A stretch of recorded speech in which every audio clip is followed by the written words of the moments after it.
Okay, welcome back everybody. So we're here today with Lisa Lindberg. You're the Vice President of Product Management at Expedia Media Solutions. So you're going to be doing a workshop session here in a couple of hours' time. You're going to be talking about this new report that you've got, Asia Pacific Travel Trends. Give us a couple of minutes about some of the things that you found, first of all, and then we can dive in a little bit on that. Sure, absolutely. So we are very excited to present this research. At Expedia, we care very deeply about data. It is one of the bedrocks of our businesses. So we have over 200 brands, and first we have a lot of first-party data, but we augment it with research studies like this. This one was done in conjunction with North Star Research Partners. It's about the multi-generational travel habits of the Asia Pacific region. So that's a lot, but what that basically means is we're going to talk a lot about different preferences for Japanese, Chinese, and Australian travelers across the world. Why did you pick those three? Because we've studied other regions over the last year and a half, and we make a lot of this research available to both our clients and anybody in the industry. And this was an area where we really wanted to take a deep dive to see if there are any differences versus the other populations we've already looked at. Okay, so here's the obvious question then. So what are your most significant differences that you think you've uncovered in the research? I think that's a great question. What we found is there are differences across every population. So in particular, what we found is the Chinese take more trips on an annual basis than others, pushing 5. With Japan, it's right around 4. And Australia, it's a lot lower, but Australians take the longest vacations, 10 days or more. So in China, it's more but shorter. Yes, more but shorter. Japan is fewer and much shorter. Their vacations on average are 4 days or under. Okay, so yeah, that's quite interesting. So have you been looking at their spend type as well? So we look at spend, but more importantly, we focused on what they want to do when they travel. Right. And so if you think about spend, the Chinese in particular in the survey will tell you they're very interested in that deal, but the activities that they like are luxury, spa trips, they like activities. And then with Japan, it is much more about the budget, the shorter stay, so there's a lot of staycations and sightseeing within country. With Australians, it's really about visiting friends and family. Okay.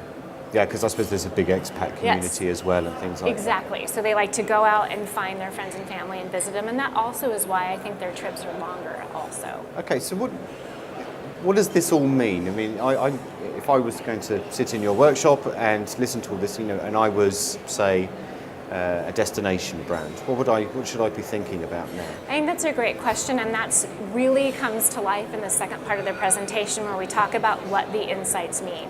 So for example, let's go back to that what I talked about with Chinese travelers. Although they are very into deals, they also indicate that the ads that really speak to them are rich in imagery. So for them, it's really about painting that picture of the experience. For the Australian travelers who are going to see their friends and family, they really want to know about the destination that they're going to. They know their friends and family, they want to learn much more about the destination. So if I was going to advertise to the Chinese, I'd use ads that are very rich in imagery and really use that native look and feel, really focusing on the destination. If I was talking to the Australian traveler, I'd really focus on details and quick bites of information about the sites to see and the locale that they're researching. Okay, so I suppose another interesting point is most people at least suggest that it's a very mobile-led region. It is. So how does that affect let's use the example again of me, I'm a destination and I'm thinking of targeting Chinese travellers. How does the use of mobile affect perhaps either the creative or the timing or anything like that? What would I need to do? No, that's a great question. So there are two parts to that answer. One, all of our advertising clients can use our first-party targeting, which really blends together where people are going, what they're searching for, and helps you target that ad, right time, right place.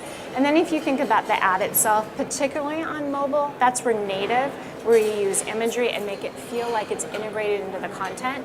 We have a number of different placements that do that, really talk to that traveler as well.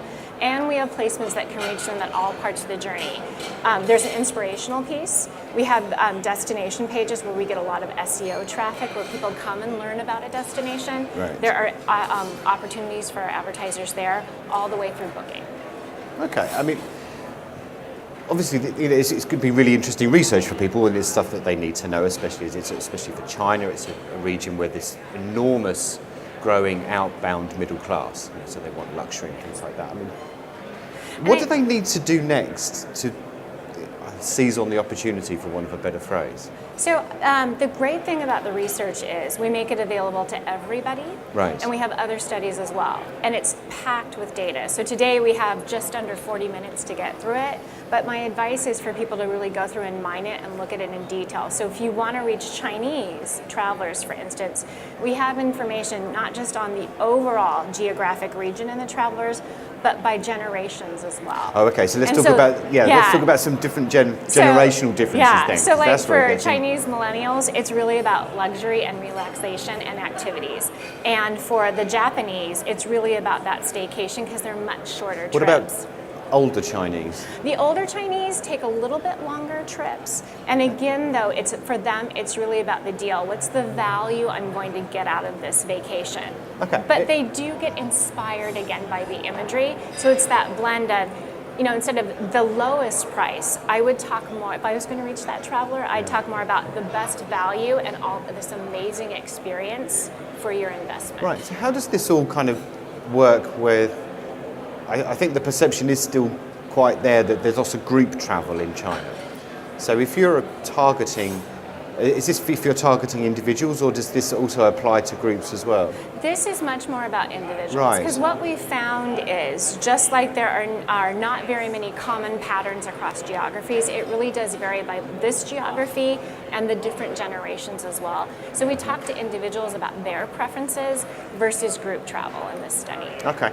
And I suppose last kind of thing really, I mean, if we're sitting here in the US, I'm from the UK, what can we learn? I know it's a very regional specific report, but presumably some of those trends that are coming out of it may be ones that we've had here before, or ones that we should look out for in the future. I mean, what would you say to that?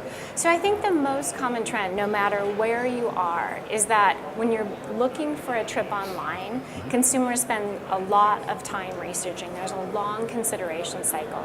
So marketers have an opportunity to influence them several times throughout that journey. How many is it now? I mean, the figure does change every couple of years. I think over 45 days, it's over 140 visits to different websites to do that research. So it's a long journey to get to their ultimate trip.